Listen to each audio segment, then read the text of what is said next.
এই বাবু, এই বাবু, এটা নাও, এটা ভালো করে ধরো, দু হাতি ধরো, পড়ে যাবে। কি নাম তোমার? হ্যাঁ, শর্মিলা। কোথায় বাড়ি তোমাদের?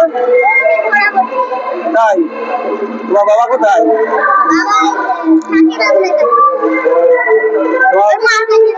স্কুলে যাও? তুমি স্কুলে যাও? কোন ক্লাস পড়ো?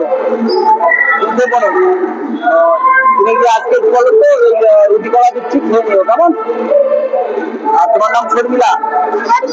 শর্মিলা, বাহ, খুব ভালো মেয়ে। আর তুমি রাত্রিতে বাইরে কাজ করবে তোমার মার সঙ্গে? তো তোমার কটা ভাই বোন? তিন ভাই বোন। বাহ, তুমি খুব ভালো মেয়ে, ভালো করে পড়াশোনা করবে মন দিয়ে, কেমন? ওকে, তোমার স্কুলের নাম কি জানো না? ভুলে গেছি? আচ্ছা, ঠিক আছে, ঠিক আছে বাবা, ভালো থেকো। ঠিক আছে, আসছি, কেমন?